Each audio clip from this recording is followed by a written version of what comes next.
మీరు ఖచ్చితంగా ప్రభుత్వ ఉద్యోగం సాధించే విధంగా హరీష్ ది బెస్ట్ అకాడమీ అందిస్తోంది. ఆన్లైన్ మరియు offline standard coaching, group 2, SI, constable, ward officer, RRB, NTPC ఇలా అన్ని పోటీ పరీక్షలకు అత్యంత నాణ్యమైన కోచింగ్ అతి తక్కువ ధరకే అందిస్తోంది హరీష్ ది బెస్ట్ అకాడమీ. మరింకెందుకు ఆలస్యం, వెంటనే Harish the best academy app ని గూగుల్ ప్లే స్టోర్ నుండి డౌన్లోడ్ చేసుకోండి.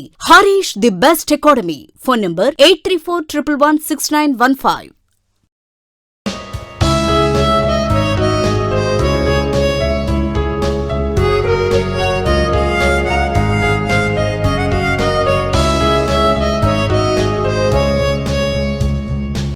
Hi friends, welcome to Harish academy online classes.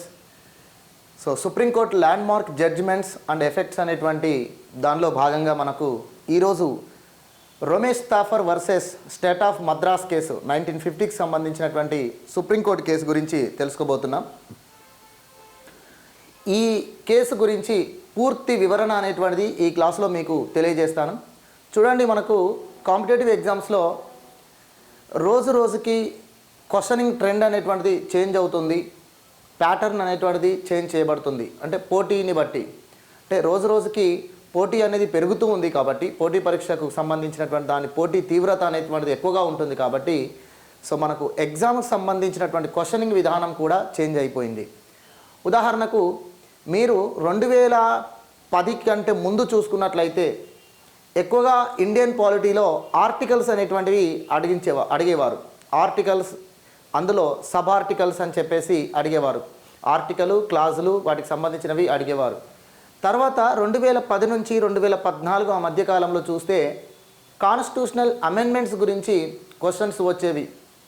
అయితే 2014 తర్వాత చూసుకుంటే సివిల్స్లో కానీ మరియు పబ్లిక్ సర్వీస్ కమిషన్ కండక్ట్ చేసేటువంటి గ్రూప్ 1, గ్రూప్ 2 లాంటి ఎగ్జామ్లో కానీ మనకు సుప్రీంకోర్టు కేసెస్ అనేటువంటివి, ల్యాండ్ మార్క్ జడ్జిమెంట్స్ అనేటువంటివి చాలా కీలకమైనవి. ఈ మధ్య కాలంలో ఇది ఎంత ప్రాధాన్యత సంతరించుకున్నది అనడానికి ఒక చిన్న ఎగ్జాంపుల్, మన తెలంగాణ ఎస్ఐ 2018లో తెలంగాణ ఎస్ఐ ఎగ్జామ్ 2018లో జరిగినటువంటి ఎగ్జామ్ ప్రిలిమ్స్లో ఒక క్వశ్చన్ అడిగారు. 2018 జూన్ 5వ తేదీన ఎస్సీ ఎస్టీలకు ప్రభుత్వ ఉద్యోగాలలో ప్రమోషన్స్ యందు రిజర్వేషన్ కల్పించడానికి ఆమోదిస్తూ సుప్రీంకోర్టు ఇచ్చినటువంటి తీర్పులో ఈ క్రింది వాటిలో కాని అంశం ఏది అని అడిగారు. ఒక ఎస్ఐ ఎగ్జామ్లో, ఒక ప్రిలిమ్స్ ఎగ్జామ్లో సుప్రీంకోర్టు జడ్జిమెంట్లోని కాని అంశం ఏది అని అడుగుతున్నాడు అంటే అసలు ప్రస్తుతము ఏ రకంగా మన ప్రిపరేషన్ ఉండాలి అనేది దీన్ని బట్టి మీరు అర్థం చేసుకోండి. అర్థమవుతుందా? అంటే ఎస్ఐ ఎగ్జామ్లోనే ఈ మాదిరిగా అడిగితే మరి గ్రూప్ 1, గ్రూప్ 2 లాంటి ఎగ్జామ్లో ఏ మాదిరిగా అడగవచ్చు? ప్రిలిమ్స్లోనే ఈ మాదిరి క్వశ్చన్ అడిగితే ఇక మెయిన్స్ లాంటి ఎగ్జామ్లో ఏ మాదిరి క్వశ్చన్ అడగవచ్చు? కాబట్టి ప్రస్తుతము రాజ్యాంగ సవరణ చట్టాలు, ఈ ఆర్టికల్స్ కంటే ఎక్కువ ప్రాధాన్యత సుప్రీంకోర్టు జడ్జిమెంట్స్కు ఉంది. ఎగ్జామ్లో, పోటీ పరీక్షలో సుప్రీంకోర్టు జడ్జిమెంట్స్కి ఎక్కువ ప్రాధాన్యత ఇస్తున్నారు. ఎందుకంటే సుప్రీంకోర్టు యొక్క జడ్జిమెంట్స్ను ఎఫెక్ట్ చేస్తూ అనేక కాన్స్టిట్యూషనల్ అమెండ్మెంట్స్ చేయబడ్డాయి. మరియు కాన్స్టిట్యూషనల్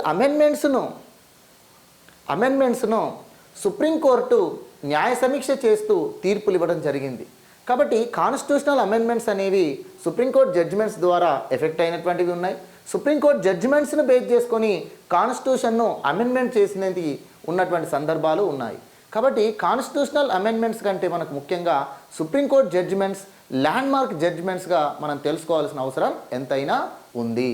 సో సుప్రీంకోర్టు జడ్జిమెంట్స్లలో ల్యాండ్ మార్క్ జడ్జిమెంట్స్ అంటే కీలకమైనటువంటి కేసుల గురించి మాత్రమే మనం తెలుసుకోబోతున్నాం.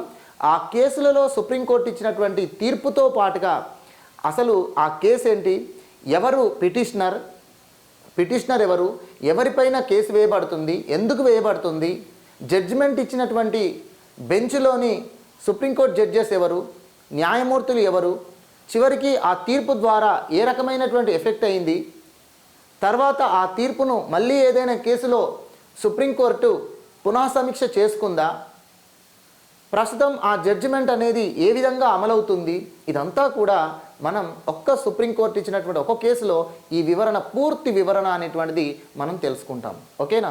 సో ఏ మాదిరిగా కూడా మన క్వశ్చన్ వచ్చినా మనం ఆన్సర్ చేసే విధంగా ఈ రకమైనటువంటి క్లాసెస్ అనేవి మీకు ఎంతగానో ఉపయోగపడతాయి. Okay, right. Ramesh Thapar versus state of Madras case 1950 గురించి మీ అందరికీ తెలిసి ఉంటుంది. అయితే ఇది ఏంటిదయ్యా అంటే ఒక పత్రికా స్వేచ్ఛకు సంబంధించినటువంటి కేసుగా మీకు తెలిసి ఉంటుంది. కానీ దీని యొక్క పూర్వపరాల గురించి మీకు తెలుసుకోవాల్సిన అవసరం ఎంతైనా ఉంది. దాని గురించే ఈ క్లాస్లో నేను మీకు తెలియజేస్తున్నాను. రమేష్ తాఫర్ అనేటువంటి వ్యక్తి ఒక కమ్యూనిస్టు. ఇతను ఒక వీక్లీ జర్నల్ నడుపుతున్నటువంటి వ్యక్తి. అంటే వారానికి ఒక జర్నల్ రిలీజ్ చేయడం అనేటువంటిది ఉంది ఈ రమేష్ తాఫర్ అనేటువంటి ఒక కమ్యూనిస్ట్. ఆ జర్నల్ నేమ్ ఏమిటి అంటే క్రాస్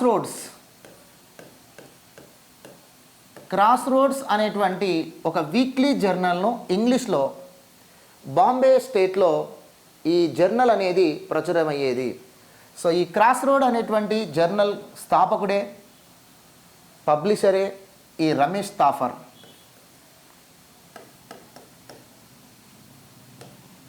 వీక్లీ జర్నల్ యొక్క పబ్లిషరే మనకు రమేష్ తాఫర్. అయితే యాక్చువల్గా రమేష్ తాఫర్ అని కాదు, రమేష్ తాఫర్ ఇతని యాక్చువల్ నేమ్. కానీ చాలామంది రమేష్ తాఫర్ అని చెప్పేసి పిలుస్తున్నారు. రమేష్ తాఫర్.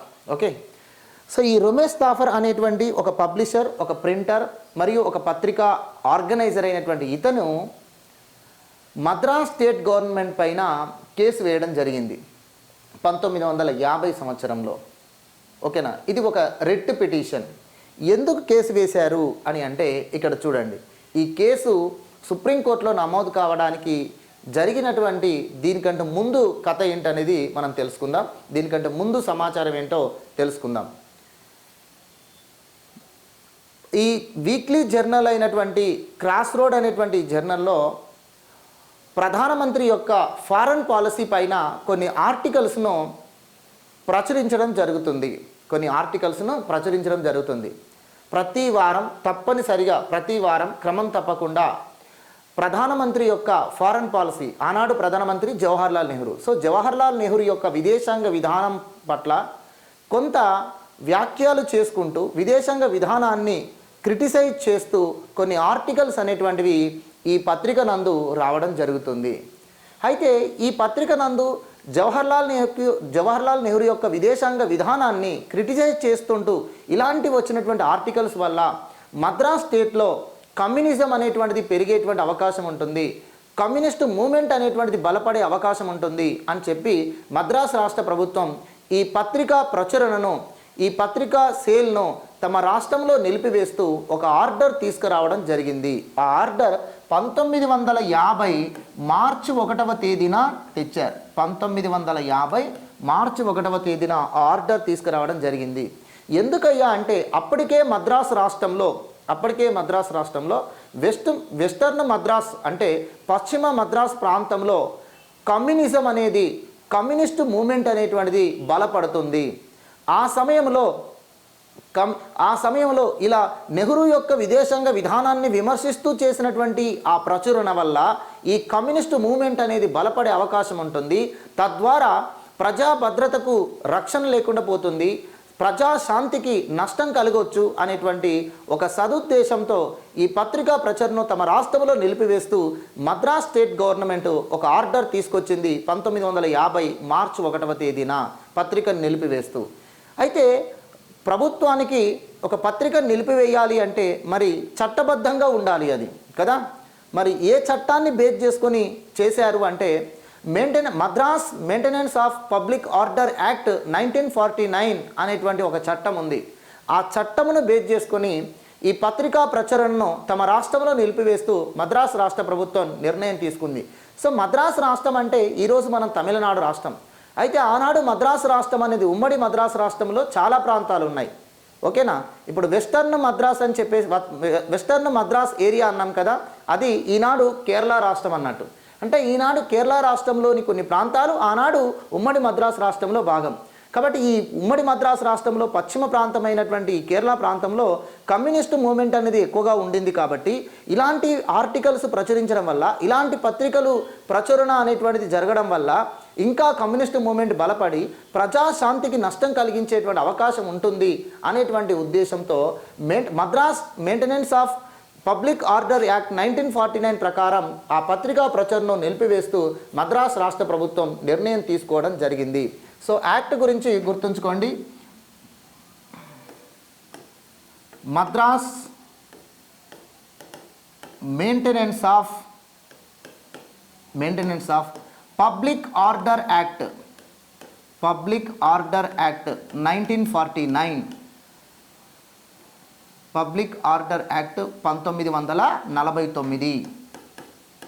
ఈ 1949లో సెక్షన్ 9(1)(a) ప్రకారం, ఈ 1949 అయినటువంటి పబ్లిక్ ఆర్డర్ యాక్ట్ 1949లో section 9(1)(a), section 9 subsection 1A ప్రకారము ప్రజాశాంతికి, రాజ్య భద్రతకు భంగం కలిగేటువంటి ఏ చర్యనైనా కూడా ప్రభుత్వము నిరోధించేటువంటి అధికారం కలిగి ఉంటుంది అని చెప్పేసి ఆ చట్టంలో ఈ సెక్షన్ పేర్కొంటుంది. ప్రజాశాంతికి, ప్రజా భద్రతకు, రాజ్యం అంటే రాష్ట్ర భద్రత కోసం ఎలాంటి చర్యలైనా తీసుకునేటువంటి అధికారం, ఎలాంటి చర్యలనైనా నిరోధించేటువంటి అధికారము ప్రభుత్వానికి ఉంటుంది అని చెప్పేసి ఈ సెక్షన్ పేర్కొంటుంది. ఓకేనా? సో ఇది ఎప్పుడు చేయబడిన చట్టం? ఇది రాజ్యాంగం అమలులోనికి రాకపూర్వం చేయబడిన చట్టం. అర్థమవుతుందా? రాజ్యాంగం అమలులోనికి రాకపూర్వం చేయబడిన చట్టం, 1949లో చేయబడిన చట్టం. మరి 1949లో కాన్స్టిట్యూషన్ అనేది లేదు కాబట్టి మరి ఇది దేని ఆధారంగా చేయబడింది అంటే 1949లో ఇండియన్ కాన్స్టిట్యూషన్ అనేది లేకపోవచ్చు, కానీ గవర్నమెంట్ ఆఫ్ ఇండియా యాక్ట్ 1935 అనేది ఉంది కదా, అది స్వాతంత్ర్యానికంటే ముందు బ్రిటిష్ వారు రూపొందించిన భారత రాజ్యాంగ చట్టం కదా. అందుకనే గవర్నమెంట్ ఆఫ్ ఇండియా యాక్ట్ 1935లో సెక్షన్ 100 ప్రకారము ఈ చట్టం చేయబడింది అని మనం గుర్తుంచుకోవాలి. అర్థమవుతుందా? 1935 భారత ప్రభుత్వ చట్టంలో సెక్షన్ 100వ సెక్షన్ ప్రకారము ప్రజా భద్రత, ప్రజాశాంతి కోసం ప్రభుత్వము హక్కులను నివారిస్తూ ప్రభుత్వ చర్యలను అరికట్టడం కోసము ఎలాంటి చర్యలైనా తీసుకోవచ్చును, ఎలాంటి చట్టాలైనా చేయవచ్చును అని చెప్పేసి మనకుంది. ఓకే. అంతేకాకుండా 1935 భారత ప్రభుత్వ చట్టంలో 7th షెడ్యూల్ నందు అధికారాల విభజన, కేంద్ర రాష్ట్రాల మధ్య శాసన అధికారాల విభజన జరిగింది. ఆ శాసన అధికారాల విభజనలో భాగంగా ప్రొవిన్షియల్ లిస్టులో భాగంగా ఇలాంటి చట్టాలు చేసే అధికారం, పబ్లిక్ ఆర్డర్ పైన చట్టాలు చేసే అధికారం రాష్ట్ర ప్రభుత్వాలకు ఉంది. కాబట్టి మొత్తానికి 1935 భారత ప్రభుత్వ చట్టాన్ని బేస్ చేసుకొని 1949 సంవత్సరంలో మద్రాస్ రాష్ట్ర ప్రభుత్వం చేసినటువంటి maintenance of public order act 1949 base చేసుకొని ఈ రొమేష్ తాఫర్ యొక్క పత్రిక అయినటువంటి వీక్లీ జర్నల్ అయినటువంటి క్రాస్ రోడ్ అనేటువంటి వీక్లీ జర్నల్ను తమ రాష్ట్రంలో ప్రచురించడానికి వీలు లేకుండా నిరోధిస్తూ ఆ పబ్లిషింగ్ అనేటువంటి దాన్ని ఆపేయడం అనేటువంటిది జరిగింది. ఈ చర్య అనేటువంటిది రాజ్యాంగంలోని ఫండమెంటల్ రైట్స్కు విరుద్ధంగా జరిగింది అని చెప్పేసి రొమేష్ తాఫర్ మద్రాస్ స్టేట్ గవర్నమెంట్ పైన సుప్రీంకోర్టులో పిటిషన్ వేయడం జరిగింది. అయితే చూడండి, సుప్రీంకోర్టులో పిటిషన్ వెయ్యాలి అంటే రాజ్యాంగంలో ఏ ఆర్టికల్ను బేస్ చేసుకొని వెయ్యాలి అనేది కూడా ఇక్కడ మనకు అవసరం. అంతే కదండి. ప్రభుత్వం చేసినటువంటి ఒక చట్టాన్ని కానీ, ప్రభుత్వం తీసుకొచ్చినటువంటి ఒక చర్యను కానీ, ప్రభుత్వం తీసుకొచ్చినటువంటి ఒక ఉత్తర్వును కానీ మనం వ్యతిరేకిస్తూ సుప్రీంకోర్టులో కానీ హైకోర్టులో కానీ కేసు వెయ్యాలి అంటే మనకు సోర్స్ అనేది ఉండాలి. అంటే దేన్ని బట్టి మనం దాన్ని వ్యతిరేకిస్తున్నాం, దేన్ని బట్టి మనం సుప్రీంకోర్టులో పిటిషన్ వేస్తున్నాం అనేది కూడా ఇక్కడ మనకు అవసరం. సో రాజ్యాంగంలో 2 ఆర్టికల్స్ అనేటువంటివి మనకి ఇక్కడ ప్రధానం. సో రొమేష్ తాఫర్ సుప్రీంకోర్టులో పిటిషన్ వేయడానికి ఆ 2 ఆర్టికల్స్ను సోర్స్గా చూపుతూ ఈ చర్య అనేది ఈ పత్రికా స్వేచ్ఛను, పత్రికలను ప్రచురణ కాకుండా, పత్రికను రాష్ట్రంలో ప్రచురణ కాకుండా నిలిపివేస్తూ రాష్ట్ర ప్రభుత్వం తీసుకున్నటువంటి ఈ చర్య, రాష్ట్ర ప్రభుత్వం జారీ చేసిన ఆర్డర్ అనేది, ఆ ఉత్తర్వు అనేది రాజ్యాంగ విరుద్ధమైనది అని చెప్పి రొమేష్ తాఫర్ సవాలు చేయడం జరిగింది సుప్రీంకోర్టులో మద్రాస్ స్టేట్ గవర్నమెంట్ పైన. రాజ్యాంగంలో ఏ ఆర్టికల్స్ని బట్టి రాష్ట్ర ప్రభుత్వం చేసిన చర్య రాజ్యాంగ విరుద్ధం, అన్కాన్స్టిట్యూషనల్ అని చెప్పేసి అంటున్నారు అంటే, సో రాజ్యాంగంలో ఫండమెంటల్ రైట్స్ అనేటువంటివి చాలా ఇంపార్టెంట్ అయినటువంటి భాగం, కీలకమైన భాగం. ఈ ఫండమెంటల్ రైట్స్లో 19 క్లాస్ 1A అనేది 19 క్లాస్ 1A అనేటువంటి ఆర్టికల్ అనేది ఫ్రీడమ్ ఆఫ్ స్పీచ్ గురించి, ఫ్రీడమ్ ఆఫ్ ఎక్స్ప్రెషన్ గురించి పేర్కొంటుంది. సో ప్రతి ఇండియన్ సిటిజన్కు freedom of speech, freedom of expression అనేది ఉంది అని చెప్పేసి ఈ ఆర్టికల్ చెప్తుంది. మరి ఇప్పుడు freedom of speech, freedom of expression అనేది పౌరుడు ఏ రకంగానైనా, ఏ పద్ధతిలోనైనా ఉపయోగించుకోవచ్చు. అందులో పత్రికా ద్వారా కూడా తన యొక్క అభిప్రాయాలను, తమ యొక్క వాక్ స్వేచ్ఛను, భావ ప్రకటన స్వేచ్ఛను తను వ్యక్తం చేసుకునేటువంటి హక్కును కలిగి ఉన్నారు అని చెప్పి రమేష్ తాఫర్ గారు చెప్తున్నారు. చూడండి, మన రాజ్యాంగంలో ఎక్కడా కూడా పత్రికా స్వేచ్ఛ అని చెప్పేసి మనకు నేరుగా లేదు. అర్థమవుతుందా?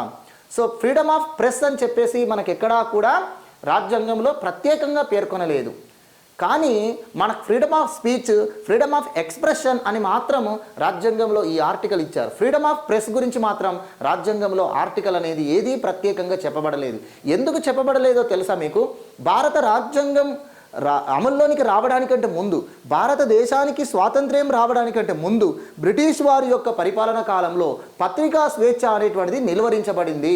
పత్రికా స్వేచ్ఛ అనేటువంటిది నిరోధించబడింది. ఎందుకు అంటే బ్రిటిష్ ప్రభుత్వ విధానాలను, బ్రిటిష్ ప్రభుత్వ చర్యలను వ్యతిరేకిస్తూ అనేక పత్రికలు, వ్యాసాలు, అనేక పత్రికలు ఆర్టికల్స్ రాయడం అనేది ఆ కాలంలో చాలా అరుదుగా, చాలా ఎక్కువగా జరుగుతుండేది. కాబట్టి బ్రిటిష్ గవర్నమెంట్ పత్రికా స్వేచ్ఛను, భారతీయులకు పత్రికా స్వేచ్ఛ అనేది ఉండకూడదు అని చెప్పేసి అనేక రకాల నిబంధనలు అనేటువంటివి, అనేక రకాల చట్టాలు అనేటువంటివి తీసుకొచ్చినాయి. అనేక రకాల నిబంధనలు, అనేక రకాల చట్టాలు అనేటువంటివి తీసుకొచ్చాయి. అందుకనే 1935 భారత ప్రభుత్వ చట్టంలో కూడా, 1935 భారత ప్రభుత్వ చట్టంలో కూడా సెక్షన్ 100 అనేటువంటిది అదే చెప్తుంది. ప్రజా భద్రత మరియు security of the state, public order, public safety అనేటువంటి దాన్ని బేస్ చేసుకొని ఏ ప్రచురణలపైననైనా, ఏ వ్యాసాలపైననైనా ప్రభుత్వము కఠినమైన చర్యలు తీసుకోవచ్చును అని చెప్పేసి 1935 చట్టంలో ఒక నిబంధన ఉంది. ఇవన్నీ కూడా పత్రికా స్వేచ్ఛను హరించే విధంగానే ఉన్నాయి. పత్రికా స్వేచ్ఛ అనేటువంటిది కల్పించే విధంగా లేవు. కాబట్టి బ్రిటిష్ వారు చేసినటువంటి ఆ చట్టాలు భారతదేశంలో పత్రికా స్వేచ్ఛ భారతీయులకు ఉండకూడదు అని చెప్పేసి ఉద్దేశంతో చేసిన చట్టాలు. కానీ భారత రాజ్యాంగం అదే చట్టాలను బేస్ చేసుకుని రాయబడినవి కాబట్టి 1935 భారత ప్రభుత్వ చట్టం అనేది భారత రాజ్యాంగానికి మూలమైన చట్టం కాబట్టి ఆ చట్టంలో ఉన్న నిబంధనలు అదే విధంగా మన భారత రాజ్యాంగంలో తీసుకోబడ్డాయి కాబట్టి భారత రాజ్యాంగంలో కూడా ఎక్కడా కూడా పత్రికా స్వేచ్ఛ అనేటువంటి అంశాన్ని చేర్చకపోవడానికి కారణమైంది. అర్థమవుతుందా? సో భారతదేశం, స్వతంత్ర భారతదేశం భారతీయులకు అన్ని రకాల హక్కులు కల్పించాలి అనుకున్న మన రాజ్యాంగ సభ పత్రికా స్వేచ్ఛను విస్మరించడానికి ప్రధాన కారణం ఏమిటి అంటే బ్రిటిష్ వారి యొక్క చట్టమైన 1935 చట్టంనే మన భారత రాజ్యాంగానికి మూలంగా చేసుకున్నారు కాబట్టి, మన భారత రాజ్యాంగంలో నేరుగా పత్రికా స్వేచ్ఛ అనేటువంటి అంశాన్ని చేర్చలేదు. పౌరుల యొక్క హక్కులలో పత్రికా స్వేచ్ఛ అనేటువంటి హక్కు కలిగి ఉంటారు అని చెప్పేసి ఎక్కడా పేర్కొనలేదు. కాబట్టి ఇక్కడ maintenance of public order act 1949 ప్రకారము మద్రాస్ స్టేట్ గవర్నమెంట్ ఒక పత్రికా హక్కును, ఒక పత్రికా ప్రచురణను తమ రాష్ట్రంలో నిలిపివేస్తూ ప్రజా భద్రత, ప్రజా శాంతి అనేటువంటి కారణాల చేత ఈ చర్య తీసుకుంటున్నాము అని చెప్పి ఈ చట్టాన్ని వాళ్ళు బేస్ చేసుకోవడం చెప్పారు. అయితే ఇక్కడ పిటిషనర్ అయినటువంటి రమేష్ తాఫర్ ఏమంటారంటే freedom of speech, freedom of expression అనేటువంటిది ఏ విధంగానైనా వ్యక్తం చేసుకునే అవకాశం ఉంటుంది. ఆ freedom of speech, freedom of ఎక్స్ప్రెషన్లో భాగంగానే పత్రికా స్వేచ్ఛ అనేది కలిగి ఉన్నాం కదా. పత్రికలలో తమ వ్యాసాల ద్వారా కావచ్చు, తమ ఆర్టికల్స్ ద్వారా కావచ్చు, తమ అభిప్రాయాలను వ్యక్తం చేయడం, ప్రభుత్వం యొక్క ఒక చర్యను, ప్రభుత్వం యొక్క ఒక విధానాన్ని విమర్శించడం ప్రతి పౌరుడు కలిగి ఉన్నటువంటి ఫండమెంటల్ రైటే. కావున ఈ రకంగా మద్రాస్ స్టేట్ గవర్నమెంట్ చేయడం, పత్రికా ప్రచురణను, క్రాస్ రోడ్స్ అనేటువంటి పత్రికా ప్రచురణను తమ రాష్ట్రంలో నిలిపివేస్తూ మద్రాస్ స్టేట్ గవర్నమెంట్ ఇచ్చినటువంటి ఆర్డర్ అనేది అన్కాన్స్టిట్యూషనల్, రాజ్యాంగ విరుద్ధమైనటువంటి చర్య అని చెప్పేసి పేర్కొన్నారు. ఇక అంతేకాకుండా రాజ్యాంగం అమలులోనికి రాకపూర్వం ఉన్నటువంటి చట్టాలు కూడా రాజ్యాంగంలోని ప్రాథమిక హక్కులకు విరుద్ధమైతే అవి చెల్లనేరవు, వాటిని చెల్లకుండా చేసే అధికారం న్యాయస్థానాలకు ఉంటుంది అని చెప్పి మరొక ఆర్టికల్ని బేస్ చేసుకొని కూడా ఈ పిటిషనర్ తన పిటిషన్ వేయడం జరుగుతుంది. ఆ ఆర్టికలే 13 క్లాస్ 1 అనేటువంటి ఆర్టికల్. సో భారత రాజ్యాంగంలో 13 క్లాస్ 1 అనేటువంటి ఆర్టికల్ ఏం చెప్తుంది? రాజ్యాంగ పూర్వ శాసనాలు అనేవి ప్రాథమిక హక్కులకు విరుద్ధమైతే ఆ శాసనాలు చెల్లనేరవు అని చెప్పేసి చెప్తున్నారు. అంటే రాజ్యాంగం అమల్లోనికి రాకపూర్వం చేసిన ఏదైనా చట్టం ప్రాథమిక హక్కులకు లోబడే ఉండాలి. ఒకవేళ రాజ్యాంగంలోని 3వ భాగమైన ప్రాథమిక హక్కులకు విరుద్ధంగా ఆ రాజ్యాంగ పూర్వ చట్టం ఉంటే ఆ చట్టం చెల్లదు. ఆ చట్టంను చెల్లకుండా చేసే అధికారం న్యాయస్థానానికి ఉంటుంది అని చెప్పేసి ఈ ఆర్టికల్ చెప్తుంది. కాబట్టి ఈ ఆర్టికల్ను బేస్ చేసుకొని freedom of speech, freedom of expression అని చెప్పేసి మరియు రాజ్యాంగ పూర్వ చట్టం ఏదైనా కూడా ప్రాథమిక హక్కులకు లోబడే ఉండాలి, ఫండమెంటల్ రైట్స్కు లోబడే ఉండాలి. ఫండమెంటల్ రైట్స్కు విరుద్ధమైనటువంటి రాజ్యాంగ పూర్వ చట్టం ఏదీ కూడా చెల్లనేరదు అని చెప్పి public order act 1949 Madras maintenance of public order act 1949 అనేది రాజ్యాంగంలోని 19 క్లాస్ 1A అనేటువంటి ఆర్టికల్ను వ్యతిరేకిస్తుంది కాబట్టి, విరుద్ధంగా ఉంది కాబట్టి ఈ చట్టం చెల్లదు. ఈ చట్టం ద్వారా తమ పత్రికా ప్రచురణను మద్రాస్ రాష్ట్రంలో నిలిపివేస్తూ ఆ రాష్ట్ర ప్రభుత్వం తీసుకున్నటువంటి నిర్ణయం కూడా రాజ్యాంగ విరుద్ధమైనది, ఆ నిర్ణయం కూడా చెల్లదు అని చెప్తూ సుప్రీంకోర్టులో సవాల్ చేయడం జరిగింది. మరి సుప్రీంకోర్టుకు సుప్రీంకోర్టులో నేరుగా పిటిషన్ వేశారు. అంటే మద్రాస్ స్టేట్ గవర్నమెంట్ తీసుకున్నటువంటి ఈ నిర్ణయాన్ని, మద్రాస్ స్టేట్ గవర్నమెంట్ తీసుకొచ్చినటువంటి ఈ ఆర్డర్ను వ్యతిరేకిస్తూ అతను మద్రాస్ హైకోర్టులో వేయలే కేసు, నేరుగా సుప్రీంకోర్టులో వేశారు. మరి ఫండమెంటల్ రైట్ విషయంలో నేరుగా సుప్రీంకోర్టులో తన కేసు వేసేటువంటి రైట్ తనకి ఎక్కడుంది అంటే ఆర్టికల్ 32. సో ఆర్టికల్ 32 దానిలో క్లాస్ 1 క్లాస్ 2 ప్రకారము తను సుప్రీంకోర్టును ఆశ్రయించడం జరిగింది. క్లాస్ 1 క్లాస్ 2 ప్రకారం తను సుప్రీంకోర్టును ఆశ్రయించడం జరిగింది నేరుగా. అంటే ఫండమెంటల్ రైట్కు, సిటిజన్స్ యొక్క ఫండమెంటల్ రైట్స్కు ఏదైనా ప్రభుత్వం చర్యలు విరుద్ధంగా ఉంటే, పౌరుల యొక్క ప్రాథమిక హక్కులకు ప్రభుత్వ చర్యలు విరుద్ధంగా ఉన్నట్లయితే, పౌరుల యొక్క ప్రాథమిక హక్కులకు భంగం కలిగే విధంగా ప్రభుత్వం వ్యవహరించినప్పుడు పౌరులు నేరుగా సుప్రీంకోర్టును ఆశ్రయించవచ్చు అని చెప్పేసి 32 ఆర్టికల్ ప్రకారము రమేష్ తాఫర్ అనేటువంటి ఈ క్రాస్ రోడ్స్ అనేటువంటి మన పత్రికా పబ్లిషర్ అయినటువంటి రమేష్ తాఫర్ సుప్రీంకోర్టులో పిటిషన్ వేయడం జరిగింది. ఓకేనా, రైట్. సుప్రీంకోర్టులో రమేష్ తాఫర్ పిటిషన్ వేయడానికి ప్రధానంగా మనకి ఇక్కడ 3 ఆర్టికల్స్ అనేటువంటివి ఆధారంగా చెప్పొచ్చు. ఈ 3 ఆర్టికల్స్ని బేస్ చేసుకుని ఈ పిటిషన్ నమోదైంది. సో ఈ పిటిషన్ రిట్ పిటిషను అని చెప్పేసి అంటాం దీన్ని. సో ఈ పిటిషన్ రిట్ పిటిషన్. ఓకేనా. సో ఆ 3 ఆర్టికల్స్ ఏమిటి అంటే 19 clause 1A freedom of speech, freedom of expression. 13 class 1 article రాజ్యాంగ పూర్వశాసనాలు అనేవి ప్రాథమిక హక్కులకు విరుద్ధంగా ఉన్నట్లయితే అవి చెల్లనేరవు. 32 అనేటువంటి ఆర్టికల్ పౌరుల ప్రాథమిక హక్కులకు భంగం కలిగినప్పుడు సుప్రీంకోర్టును పౌరులు ఆశ్రయించవచ్చును. అప్పుడు సుప్రీంకోర్టు రిట్స్ జారీ చేసే అధికారం కలిగి ఉంటుంది. ఆ చర్యలను నిలిపివేస్తూ, వాటిని అడ్డుకుంటూ, వాటిని నిలిపివేస్తూ సుప్రీంకోర్టు రిట్ జారీ చేసే అధికారం కలిగి ఉంటుంది. కాబట్టి 32 క్లాస్ 1 ఆర్టికల్ ప్రకారం పౌరుల హక్కులకు భంగం కలిగినప్పుడు సుప్రీంకోర్టును ఆశ్రయించవచ్చు. 32 క్లాస్ 2 ఆర్టికల్ ప్రకారం పౌరుల హక్కులకు భంగం కలిగింది అని సుప్రీంకోర్టు భావించినట్లయితే వాటిని నిలిపివేస్తూ రిట్స్ జారీ చేసే అధికారం సుప్రీంకోర్టుకు ఉంది. కాబట్టి ఈ 3 ఆర్టికల్స్ను బేస్ చేసుకొని ఈ పిటిషన్ నమోదైంది. మరి ఈ పిటిషన్ నమోదైన తర్వాత ఈ పిటిషన్ పైన సుప్రీంకోర్టు జడ్జిమెంట్ ఎప్పుడు ఇచ్చింది, సుప్రీంకోర్టు ఏ బెంచ్ ఈ జడ్జిమెంట్ ఇవ్వడం జరిగింది, సుప్రీంకోర్టు ఈ జడ్జిమెంట్ ఇచ్చినటువంటి సుప్రీంకోర్టు బెంచ్లో జడ్జెస్ ఎవరు, ఇదంతా కూడా మనం చూద్దాం. ఓకే, సో ఇక్కడ వరకు అర్థమైంది కదండి. Ramesh Thapar versus state of Madras case 1950 అనేది భారత సుప్రీంకోర్టు చరిత్రలో మనకు ఒక ల్యాండ్ మార్క్ జడ్జిమెంట్గా మనం దీన్ని పేర్కొంటాము. ఓకేనా. సో ఈ జడ్జిమెంట్కి సంబంధించి చెప్పుకోవడానికంటే ముందు అసలు రమేష్ తాఫర్ ఎవరు, స్టేట్ ఆఫ్ మద్రాస్ పైన ఎందుకు కేసు వేయబడింది, స్టేట్ ఆఫ్ మద్రాస్ ఏం చేసింది, రమేష్ తాఫర్ దాన్ని ఎందుకు వ్యతిరేకిస్తున్నాడు, ఇదంతా కూడా మనం పూర్వపరాలు అనేటువంటిది ఇప్పుడు తెలుసుకున్నాం. ఇప్పుడు అసలైనటువంటి జడ్జిమెంట్ అనేది ఏంది, ఆ జడ్జిమెంట్లో స్టేట్ గవర్నమెంట్ చెప్తున్నటువంటి వాదన ఏమిటి, రమేష్ తాఫర్ సవాల్ చేస్తున్నటువంటి హక్కులు ఏమిటి, ఇవన్నీ కూడా మనం వివరణ పూర్తిగా తెలుసుకుందాము.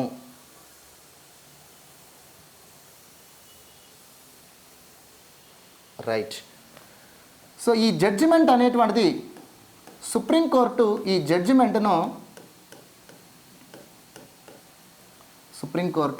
జడ్జిమెంట్ను మనకు 1950 మే 26న ఇవ్వడం జరిగింది. 1950 మే 26వ తేదీన ఈ జడ్జిమెంట్ రావడం జరిగింది. ఈ కేసు విచారణ చేసి తీర్పు ఇవ్వడం జరిగింది సుప్రీంకోర్టు. మరి ఇది ఈ సుప్రీంకోర్టు బెంచ్కు ఎవరు నేతృత్వం వహించారు? ఈ జడ్జిమెంట్ ఈ కేసు విచారణ చేసి జడ్జిమెంట్ ఇచ్చినటువంటి బెంచ్కు ఎవరు నేతృత్వం వహించారు అంటే Syed Fazal Ali. Syed Fazal Ali. So Syed Fazal Ali bench, Supreme Court bench ఈ జడ్జిమెంట్ ఇచ్చింది. సో ఈ జడ్జిమెంట్ ఈ కేసు విచారణలో ఈ బెంచ్ ఎంతమంది న్యాయమూర్తులతో కలిగినటువంటి బెంచ్ అంటే 6 న్యాయమూర్తులతో కలిగినటువంటి bench. Okay, head of the bench Syed Fazal Ali. ఇందులో మెంబర్స్గా ఉన్నటువంటి వ్యక్తులలో హెచ్జే కానియా వీరే సుప్రీంకోర్టు చీఫ్ జస్టిస్ ఆనాడు. హెచ్జే కానియా. తర్వాత ఎం పతంజల్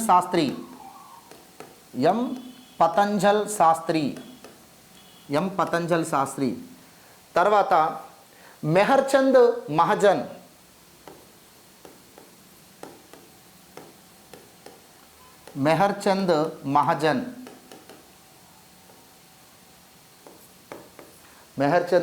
తర్వాత సుధీర్ రంజన్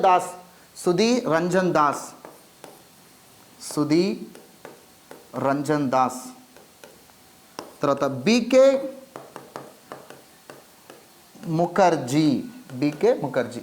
సో ఇది ఈ స్టేట్ ఆఫ్ మన Ramesh Thapar versus state of Madras case విచారణ చేసినటువంటి సుప్రీంకోర్టు బెంచ్ ఇదండి. 6 న్యాయమూర్తుల యొక్క బెంచ్ ఇది. ఓకేనా? ఈ 6 న్యాయమూర్తుల యొక్క బెంచ్లో జడ్జిమెంట్ అనేది ఎలా వచ్చింది అంటే 5:1గా రావడం జరిగింది. ఓకే, ఈ జడ్జిమెంట్ అనేటువంటిది 5:1గా రావడం జరిగింది. అంటే ఈ 6 న్యాయమూర్తులలో 5 స్టేట్ ఆఫ్ మద్రాస్ చేసినటువంటి చర్యను వ్యతిరేకిస్తూ అది రాజ్యాంగ విరుద్ధం, అన్కాన్స్టిట్యూషనల్ అని చెప్తూ 5 న్యాయమూర్తులు జడ్జిమెంట్ ఇచ్చారు. ఒక్క న్యాయమూర్తి మాత్రం పబ్లిక్ ఆర్డర్ ప్రకారం స్టేట్ గవర్నమెంట్కు ఇలాంటి చర్యలు తీసుకునేటువంటి అధికారం ఉంది, ఫండమెంటల్ రైట్స్ అనేటువంటివి రాజ్యాంగం కల్పించినప్పటికీ అవి మరియు పబ్లిక్ ఆర్డర్ను బట్టి, పబ్లిక్ సేఫ్టీని బట్టి, సెక్యూరిటీ ఆఫ్ స్టేట్ని బట్టి స్టేట్ గవర్నమెంట్ అలాంటి చర్యలు తీసుకునేటువంటి అవకాశం ఖచ్చితంగా కలిగి ఉంటుంది, అది అన్కాన్స్టిట్యూషనల్ కాదు, అది కాన్స్టిట్యూషన్ బేస్ చేసుకునే ఉంటుంది అని చెప్పేసి ఒక వ్యక్తి మాత్రమే ఈ జడ్జిలలో చెప్పారు. వారెవరో కాదు, ఫజల్ అలీ. ఓకేనా? సో ఫజల్ అలీ మాత్రమే మద్రాస్ స్టేట్ గవర్నమెంట్ చేసినటువంటి చర్యను సమర్థిస్తూ సో రీజనబుల్ రిస్ట్రిక్షన్స్ అనేటువంటివి స్టేట్ గవర్నమెంట్ పెట్టొచ్చు. సో ఒక పౌరుడి యొక్క రాజ్యాంగం కల్పించినటువంటి పౌరుల యొక్క ప్రాథమిక హక్కులపైన మరియు స్వేచ్ఛా స్వాతంత్ర్యాలపైన పరిమితులు విధించేటువంటి అధికారం స్టేట్ గవర్నమెంట్కి ఉంటుంది. ఎందుకు అంటే సెక్యూరిటీ ఆఫ్ స్టేట్ అనేటువంటిది important, public order, maintenance of public order అనేటువంటిది మరియు పబ్లిక్ సేఫ్టీ అనేటువంటిది ఇంపార్టెన్స్ కాబట్టి సో పౌరుడి యొక్క హక్కుల కంటే రాజ్య భద్రత అనేది ప్రధానమైనది కాబట్టి రాజ్య భద్రతను బేస్ చేసుకొని పౌరుల యొక్క స్వేచ్ఛా స్వాతంత్ర్యాలపై ప్రభుత్వం పరిమితులు విధించవచ్చు. ఆ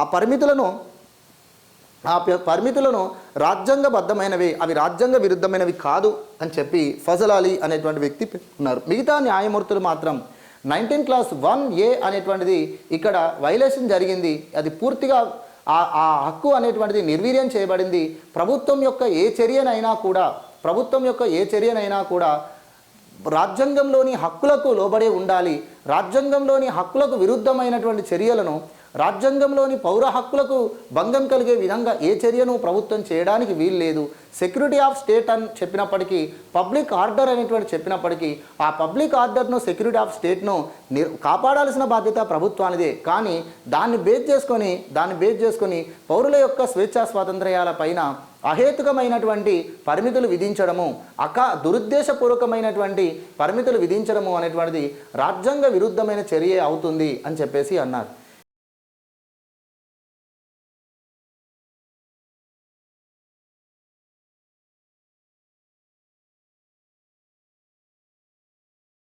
సో ఇక్కడ ఈ జడ్జిమెంట్లో మరొక విషయాన్ని కూడా స్టేట్ ఆఫ్ మద్రాస్ సవాల్ చేసింది. వాస్తవానికి మద్రాస్ స్టేట్ గవర్నమెంట్ యొక్క అడ్వకేట్ జనరల్ ఏమని అంటారంటే, మనకు ఫ్రీడమ్ ఆఫ్ ప్రెస్ అనేది రాజ్యాంగంలో లేదు కాబట్టి, పత్రికా స్వేచ్ఛ అనేది రాజ్యాంగంలో లేదు కాబట్టి, సో పత్రికా స్వేచ్ఛ పైన పరిమితులు విధించే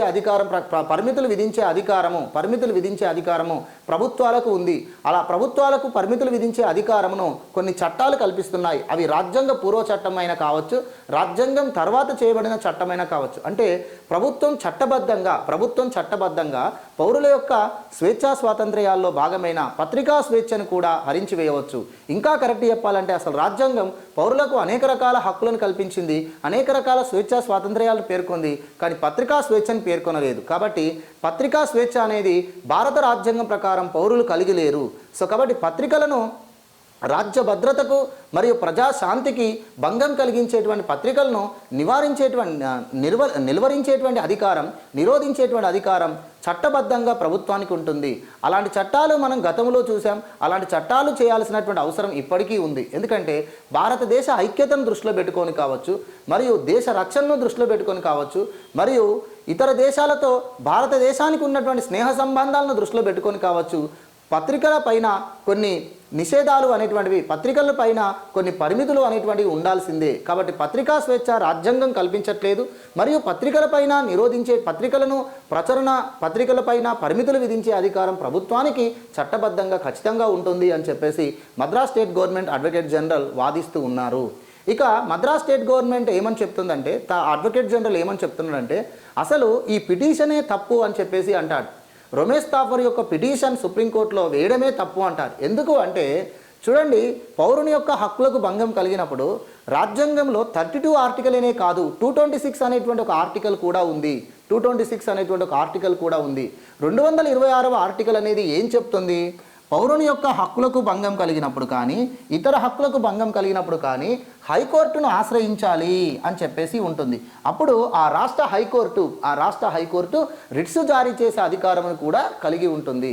కావున ఇక్కడ పిటిషనర్ లీగల్ ప్రాసెస్ను తను వ్యతిరేకిస్తున్నాడు, లీగల్ ప్రాసెస్ను తను ఫాలో అవ్వట్లేదు అని చెప్తున్నాడు. ఎందుకు అంటే ఒక సబార్డినేట్ కోర్టు, అంటే సుప్రీంకోర్టు కంటే సబార్డినేట్ కోర్టు హైకోర్టు పౌరుని యొక్క హక్కులకు భంగం కలిగినప్పుడు హైకోర్టును ఆశ్రయించాలని కూడా కాన్స్టిట్యూషన్ చెప్తుంది. 226 ఆర్టికల్ చెప్పబడుతుంది. కాబట్టి 226 ఆర్టికల్ ప్రకారం ఒక పిటిషనర్ తన ఫండమెంటల్ రైట్కు భంగం కలిగినప్పుడు హైకోర్టులో ఫస్ట్ పిటిషన్ వేయాల్సి ఉంటుంది. హైకోర్టులో ఫస్ట్ పిటిషన్ వేయకుండా నేరుగా సుప్రీంకోర్టును కన్సల్ట్ అవ్వడం, నేరుగా సుప్రీంకోర్టులో పిటిషన్ వేయడం అనేది విరుద్ధమైనది. అది న్యాయ వ్యవస్థ యొక్క నిర్మాణంకే, అది న్యాయ వ్యవస్థ యొక్క ప్రక్రియకే విరుద్ధమైనటువంటి చర్య అని చెప్పేసి స్టేట్ గవర్నమెంట్ వాదించడం జరుగుతుంది. స్టేట్ గవర్నమెంట్ 2 అంశాలు చెప్తుంది. ఒకటి, పత్రికా స్వేచ్ఛ అనేది రాజ్యాంగం కల్పించలేదు. రాజ్య భద్రత, ప్రజాశాంతి దృష్ట్యా ఎలాంటి చర్యలైనా పత్రికలపైన తీసుకోవచ్చు. అవి స్వాతంత్ర్యానికంటే ముందు కూడా మనం చూసాము, మరియు ఇప్పుడు కూడా వాటి అవసరం ఎంతైనా ఉంది. ఎందుకంటే రాజ్యాంగ పూర్వ చట్టాలు అనేవి రాజ్యాంగం అమల్లోనికి వచ్చిన తర్వాత కూడా కొనసాగుతాయి. ప్రధానంగా భారత రాజ్యాంగం నిర్మించడానికి ప్రధానమైన కారణమే దానికంటే ముందు చేయబడిన ఎన్నో చట్టాలు. కాబట్టి రాజ్యాంగ పూర్వ చట్టాలను మనం విస్మరించడానికి వీల్లేదు. పత్రికా స్వేచ్ఛ అనేది రాజ్యాంగం కల్పించట్లేదు. ఇక మరొక అంశం ఏంటి అంటే, పౌరుని యొక్క హక్కులకు భంగం కలిగినప్పుడు హైకోర్టును ఆశ్రయించేటువంటి అవకాశం కూడా ఉంది. హైకోర్టు కూడా రిట్స్ జారీ చేసే అధికారం కూడా ఉంది. కానీ హైకోర్టును ఆశ్రయించకుండా, హైకోర్టులో ఫస్ట్ పిటిషన్ వేయకుండా నేరుగా సుప్రీంకోర్టులో పిటిషన్ వేయడం అనేది న్యాయ వ్యవస్థ నిర్మాణాన్ని ఇక్కడ వ్యతిరేకించినట్టు, న్యాయ వ్యవస్థ యొక్క ప్రక్రియ అనేటువంటిది ఇక్కడ భంగం కలిగినట్టు అవుతుంది అని చెప్పేసి వాదించడం జరుగుతుంది స్టేట్ గవర్నమెంట్ మరియు స్టేట్ గవర్నమెంట్ తరపున అడ్వకేట్ జనరల్. అప్పుడు మరి సుప్రీంకోర్టు జడ్జిమెంట్ సుప్రీంకోర్టు ఏం చెప్తుంది, సుప్రీంకోర్టు ఈ బెంచ్ ఏం తీర్పిస్తుంది చూద్దాం. సో ఇది మాత్రం ప్రధానంగా ఫజల్ అలీ గారు మాత్రం ప్రధానంగా తను రాజ్య భద్రత, సెక్యూరిటీ ఆఫ్ స్టేట్ మరియు పబ్లిక్ ఆర్డర్, పబ్లిక్ సేఫ్టీని బట్టి అలాంటి చట్టం చేయడం, అలాంటి పరిమితులు విధించడం తప్పేమీ కాదు, పత్రికలను నిరోధించడం తప్పేమీ కాదు అని చెప్పేసి అన్నారు. ఎందుకంటే సో ఆ పత్రికల ద్వారా ఏమైనా రాయొచ్చు అని చెప్పేసి ఉన్నట్లయితే సో ప్రజల యొక్క భావాలను, మనోభావాలను దెబ్బతీసే విధంగా కూడా రచనలు చేయొచ్చు. ఎందుకంటే భారతదేశంలో హిందూ ముస్లిమ్స్ ఐక్యత అనేటువంటిది ఉంటుంది. ఇలాంటి మతపరమైనటువంటి ఐక్యతను దెబ్బతీసేటువంటి రచనలు కూడా రేపు పత్రికల్లో వస్తే అప్పుడు దేశ ఐక్యతకు భంగం కలగవచ్చు. కాబట్టి భవిష్యత్తు పరిణామాలను దృష్టిలో పెట్టుకొని ప్రభుత్వం చేసినటువంటి ఈ చర్యలు రాజ్యాంగబద్ధమైనవే కానీ రాజ్యాంగ విరుద్ధమైనవి ఏమీ కాదు. ప్రభుత్వానికి ప్రజా శాంతిని కాపాడే అధికారం ఉంది, ప్రభుత్వానికి ప్రజా భద్రతను కాపాడుకునే అధికారం ఉంది. కాబట్టి ఆ అధికారంలో భాగంగా పత్రికలకు వివాదాస్పదమైనటువంటి పత్రికా ప్రచురణలను పత్రికా రచనలను నిరోధించేటువంటి అధికారం ముమ్మాటికి ఉంటుంది అని చెప్పేసి ఫజల్ అలీ గారు చెప్పారు. కానీ మిగతా 5 జడ్జెస్ మాత్రం తను ఇచ్చినటువంటి దానిలో వాళ్ళు ప్రభుత్వం చేసినటువంటి చర్య ముమ్మాటికి రాజ్యాంగ విరుద్ధమైన చర్యనే అని చెప్పేసి అన్నారు. ఎందుకు అంటే చూడండి, పత్రికా స్వేచ్ఛ అనేది రాజ్యాంగం నేరుగా కల్పించకపోయినా freedom of speech freedom of ఎక్స్ప్రెషన్లో భాగంగా రాజ్యాంగం పత్రికా స్వేచ్ఛను కూడా పౌరులకు కల్పించింది అని చెప్పారు.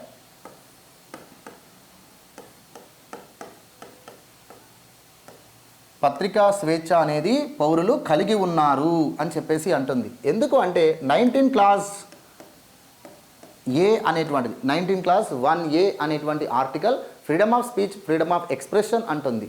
అయితే freedom of speech freedom of ఎక్స్ప్రెషన్లో అనేక రకాల స్వేచ్ఛ అనేటువంటిది వారు కలిగి ఉంటారు. అందులో పత్రికా స్వేచ్ఛ అనేటువంటిది కూడా పౌరులు కలిగి ఉన్నట్టే. సో రాజ్యాంగం పౌరులకు పత్రికా స్వేచ్ఛను ఇస్తుంది, పత్రికా స్వేచ్ఛను పౌరులకు కల్పించట్లేదు అని చెప్పలేము. అది freedom of speech freedom of ఎక్స్ప్రెషన్లో భాగంగా ఇవ్వడం జరిగింది అని చెప్పేసి అన్నారు. రాజ్యాంగంలో అనేక ఆర్టికల్స్ను డిఫైన్ చేయలేదు, చాలా ఆర్టికల్స్ను డిఫైన్ చేయలేదు. అయితే వాటిని డిఫైన్ చేసేటువంటి అధికారం సుప్రీంకోర్టుకు ఉంటుంది. కాబట్టి ఇక్కడ పత్రికా స్వేచ్ఛ అనేది రాజ్యాంగం కల్పిస్తుందా లేదా అని చెప్పడంలో సుప్రీంకోర్టుకు ఉన్నటువంటి అధికారంతో ఫ్రీడమ్ ఆఫ్ స్పీచ్లో భాగంగా ఫ్రీడమ్ ఆఫ్ ఎక్స్ప్రెషన్లో భాగంగా ఫ్రీడమ్ ఆఫ్ ప్రెస్ అనేటువంటిది ఈ దేశ పౌరులకు రాజ్యాంగం ఇస్తుంది అని చెప్పేసి అన్నారు. ఇక రెండవ విషయం ఏమిటి అంటే public order public safety security of the state friendly relationship with foreign countries వీటన్నిటినీ దృష్టిలో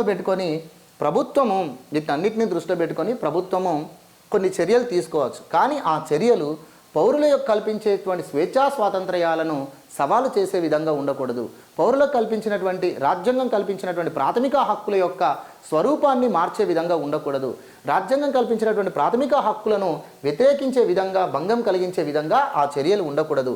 public order public safety security of the state friendly relationship with foreign countries అనేటువంటివి ఇవన్నీ కూడా రాజ్యంకు నిర్వహించాల్సినటువంటి బాధ్యతలే. అయితే రాజ్యం నిర్వహించాల్సినటువంటి ఈ బాధ్యతలను కారణంగా చేసుకొని రాజ్యాంగం కల్పించినటువంటి ప్రాథమిక హక్కులను భంగం కలిగించే విధంగా దురుద్దేశపూర్వకమైనటువంటి చర్యలు ఎన్నటికీ రాజ్యాంగబద్ధమైనవి కావు, అవి అన్కాన్స్టిట్యూషనలే అవుతాయి అని చెప్పేసి సుప్రీంకోర్టు పేర్కొంది. ఎందుకంటే ఇక్కడ చూసినట్లయితే నెహ్రూ గవర్నమెంట్ కాంగ్రెస్ గవర్నమెంట్ ఇక్కడ ఒక కమ్యూనిస్టు వాది ప్రచురించేటువంటి పత్రికను ఇక్కడ నిలిపివేయడం జరిగింది.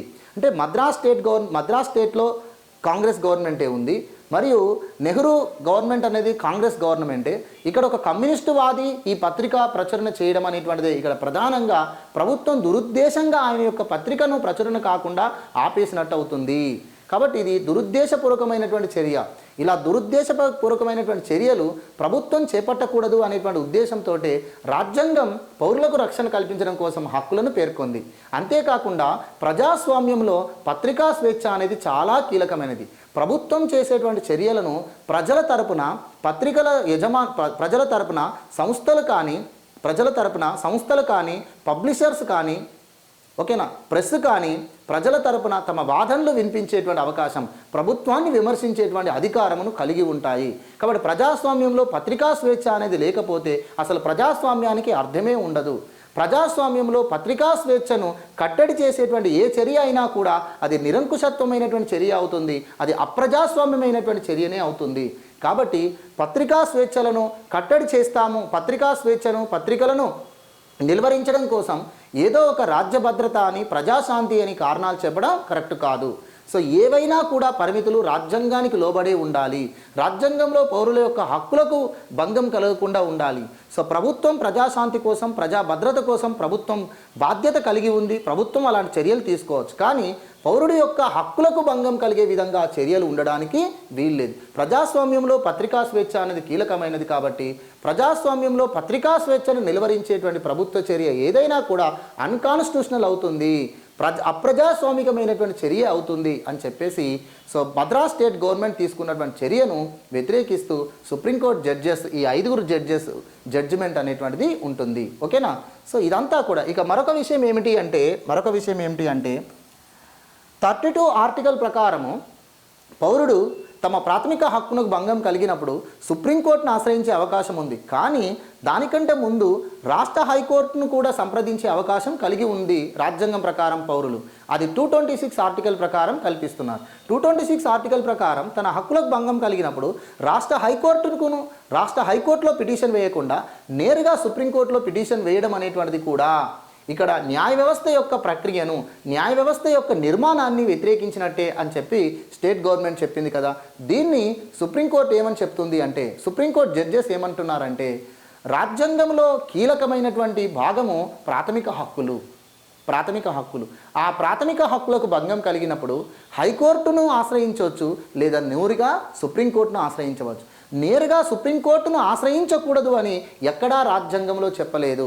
హక్కులకు భంగం కలిగినప్పుడు హైకోర్టునే ఫస్ట్ ఆశ్రయించాలి అని చెప్పేసి హైకోర్టులోనే ఫస్ట్ పిటిషన్ వేయాలని కూడా ఎక్కడా లేదు. కావున సో 32 ఆర్టికల్ ప్రకారం సుప్రీంకోర్టుకు ప్రైమరీ అథారిటీ అనేటువంటిది ప్రాథమిక హక్కుల పైన కలిగి ఉంది. 226 ఆర్టికల్ ప్రకారము హైకోర్టు కూడా పౌరుల యొక్క ప్రాథమిక హక్కులపై ప్రైమరీ అథారిటీ అనేది ఉంది. ఓకేనా? ప్రాథమిక విచారణ అధికారం అని అంటాం, ఒరిజినల్ అథారిటీ అంటారు. అంటే 32 ఆర్టికల్ ప్రకారం సుప్రీంకోర్టు కానీ 226 ఆర్టికల్ ప్రకారం హైకోర్టులు కానీ పౌరుల ప్రాథమిక హక్కులకు భంగం కలిగినప్పుడు అవి ప్రాథమిక విచారణ అధికారం కలిగి ఉన్నాయి.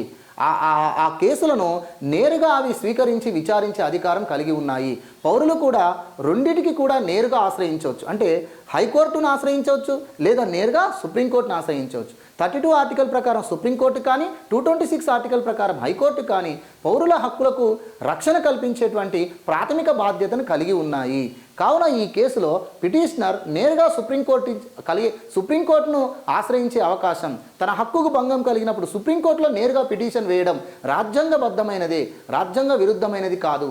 ఎందుకంటే సుప్రీంకోర్టు కూడా పౌరుల హక్కులకు భంగం కలిగినప్పుడు వాటిని రక్షించేటువంటి ప్రాథమిక బాధ్యత కలిగి ఉంది. కావున సుప్రీంకోర్టును ఆశ్రయించడం తప్పేమీ కాదు అని చెప్పేసి ఇక్కడ వివరణ ఇవ్వడం జరిగింది. అయితే 32 ఆర్టికల్ ప్రకారం నేరుగా సుప్రీంకోర్టును ఆశ్రయించడం రాజ్యాంగబద్ధమైనది అని చెప్పేసి పేర్కొన్నారు. ఇక మరొక విషయం ఏమిటి అంటే 13 ఆర్టికల్ ప్రకారం రాజ్యాంగ పూర్వ శాసనాలు అనేవి రాజ్యాంగం అమల్లోనికి వచ్చిన తర్వాత కూడా కొనసాగుతాయి. అయితే అవి ప్రాథమిక హక్కులకు లోబడి ఉన్నప్పుడు మాత్రమే. ఇప్పుడు maintenance of public order act, Madras maintenance of public order act 1949 అనేది 1949లో సెక్షన్ 91A అనేది మరి ప్రాథమిక హక్కులకు విరుద్ధంగానే ఉంది. రాజ్యాంగంలో 19(1)A అనేటువంటి ఆర్టికల్కు అది విరుద్ధమైనటువంటి సెక్షను, అది విరుద్ధమైనటువంటి చట్టం. కావున ఇప్పుడు public order act 1949, Madras maintenance of public order act 1949 అనేది రాజ్యాంగంలో ప్రాథమిక హక్కులకు విరుద్ధంగా ఉంది కాబట్టి, రాజ్యాంగంలో 19(1)A అనేటువంటి ఆర్టికల్కు విరుద్ధంగా ఉంది కాబట్టి మరి ఈ చట్టం చెల్లనేరదా? ఈ చట్టం పూర్తిగా నిర్వీర్యం అయిపోతుందా? ఈ చట్టం పూర్తిగా నిలిపివేయబడుతుందా అంటే ఇక్కడ సుప్రీంకోర్టు ఒక విశాలమైనటువంటి దృక్పథంతో ఒక రకమైనటువంటి సిద్ధాంతాన్ని పేర్కొంది. ఆ సిద్ధాంతమే doctrine of సెవరబిలిటీ, little rule, golden rule అనేటువంటి కొన్ని అంశాలను కూడా ఇక్కడ చాలా విశ్లేషణాత్మకంగా తెలియజేసింది. డాక్ట్రిన్ ఆఫ్ సెవరబిలిటీ అంటే ఏమిటి అంటే చూడండి, రాజ్యాంగ పూర్వ చట్టాలలో కానీ మరియు ప్రభుత్వం చేసేటువంటి చట్టాలలో కానీ, రాజ్యాంగ పూర్వ చట్టాలు కానీ ప్రభుత్వం చేసేటువంటి చట్టాలు కానీ అవి రాజ్యాంగానికి లోబడే ఉండాలి, చట్టాలకు లోబడి ఉండాలి, చట్టం ప్రకారమే చేయబడతాయి. అవి ప్రజా సంక్షేమం కోసమే చేయబడతాయి. ప్రభుత్వం తన విధులను నిర్వర్తించడం కోసమే ఆ చట్టాలు చేయబడతాయి. ఆ చట్టాలు సదుద్దేశంతో చేయబడతాయి. దురుద్దేశంతో ఏ చట్టం ప్రభుత్వం చెయ్యదు. అలాంటి చట్టం ఏది కూడా అలాంటి చట్టం ఏది కూడా అమలు కాదు. అయితే ప్రభుత్వం సదుద్దేశంతో ఒక చట్టం చేసినప్పుడు, రాజ్యాంగానికి లోబడి ఒక చట్టం చేసినప్పుడు ఆ చట్టం రాజ్యాంగంలో ఏదో ఒక ఆర్టికల్ను, రాజ్యాంగంలో ఏదో ఒక భాగాన్ని వ్యతిరేకిస్తుంది అన్నప్పుడు ఆ చట్టం పూర్తిగా కొట్టివేయబడకుండా ఆ చట్టంలో ఏ భాగము రాజ్యాంగంకు విరుద్ధంగా ఉందో, రాజ్యాంగంలోని ప్రాథమిక హక్కులకు విరుద్ధంగా ఉందో ఆ భాగము మాత్రమే చెల్లకుండా పోతుంది. కానీ ఆ చట్టం యథావిధిగా కొనసాగుతుంది అని చెప్పేసి అన్నారు. ఒకవేళ ఆ చట్టంలో ఆ సెక్షన్, ఆ భాగమును తొలగిస్తే ఆ చట్టానికే అర్థం లేకుండా పోయినప్పుడు, లేదా ఆ చట్టంలోని ఆ సెక్షన్, ఆ భాగమును తొలగించడం సాధ్యం కాదు అనుకున్నప్పుడు అప్పుడు ఆ చట్టం పూర్తిగా రద్దయిపోతుంది. అప్పుడు ఆ చట్టం పూర్తిగా అమలు కాకుండా నిలిపివేయబడుతుంది అని చెప్పి ఇక్కడ సుప్రీంకోర్టు ఒక విస్తృతమైనటువంటి ఒక జడ్జిమెంట్ ఇవ్వడం జరిగింది. దాన్నే డాక్ట్రిన్ ఆఫ్ సెవరబిలిటీ. అంటే దీని ఉద్దేశం ఏమిటి అంటే, రాజ్యాంగ పూర్వ చట్టమైన మరియు రాజ్యాంగం అమల్లోనికి వచ్చినటువంటి చట్టమైన రాజ్యాంగంకు విరుద్ధంగా ఉంటే, రాజ్యాంగంలో ఉన్నటువంటి హక్కులకు విరుద్ధంగా ఉంటే ఆ చట్టం పూర్తిగా కొట్టివేయబడదు. ఆ చట్టంలో ఏ భాగం, ఏ సెక్షన్ అయితే రాజ్యాంగమును వ్యతిరేకిస్తుందో ఆ భాగం, ఆ సెక్షన్ మాత్రమే నిలిపివేయబడుతుంది. చట్టం మాత్రం యథావిధిగా కొనసాగుతుంది. ఎందుకంటే ప్రభుత్వము ఇలాంటి చట్టాలు ఎన్నో కూడా ప్రజా సంక్షేమం కోసమే చేస్తాయి. ప్రభుత్వము ఇలాంటి చట్టాలు ఎన్నో కూడా ప్రభుత్వాన్ని నడపడం కోసమే చేస్తాయి, దేశాన్ని రక్షించడం కోసమే చేస్తాయి. కాబట్టి ఆ చట్టాలను మనం పూర్తిగా తప్పుపట్టడానికి వీల్లేదు. ఆ చట్టంలో ఏ సెక్షన్ అయినా, ఏ భాగమైనా రాజ్యాంగానికి విరుద్ధంగా ఉన్నా, రాజ్యాంగంలో ప్రాథమిక హక్కులకు విరుద్ధంగా ఉన్నా ఆ సెక్షన్ మాత్రమే, ఆ భాగం మాత్రమే నిలిపివేయబడుతుంది. కానీ చట్టం మొత్తం కాదు అని చెప్పేసి ఇక్కడ ఒక విస్తృతమైనటువంటి తీర్పును, ఒక విశ్లేషణాత్మకమైనటువంటి తీర్పును సుప్రీంకోర్టు ఇవ్వడం జరిగింది. దాన్ని డాక్ట్రిన్ ఆఫ్ సెవరబిలిటీ అని అంటారు. అంటే Madras maintenance of public order act 1949 అనేది రాజ్యాంగబద్ధమైనదే, అది హక్కులకు లోబడి ఉన్నటువంటి చట్టమే. కానీ అందులో సెక్షన్ 9(1)(a) అనేది మాత్రం, సెక్షన్ 9(1)(a) అనేటువంటిది మాత్రం రాజ్యాంగంలో 19 క్లాస్ 1A ఆర్టికల్కు విరుద్ధంగా ఉంది. కాబట్టి 19 క్లాస్ 1A ఆర్టికల్ను వ్యతిరేకిస్తున్నటువంటి సెక్షన్ కాబట్టి ఆ సెక్షన్ మాత్రం చెల్లనేరదు అని చెప్పి సుప్రీంకోర్టు జడ్జిమెంట్ ఇవ్వడం జరిగింది. ఓకే, సో ఈ జడ్జిమెంట్లో డాక్ట్రిన్ ఆఫ్ సెవరబిలిటీ అనేటువంటి దాన్ని కూడా ఉపయోగించుకోవడం జరిగింది. డాక్ట్రిన్ ఆఫ్ సెవరబిలిటీ అని చెప్పేసి ఒక విధానాన్ని కూడా పేర్కొన్నారు. ఇదే చట్టంలో లిటిల్ రూల్, గోల్డెన్ రూల్ అని చెప్పేసి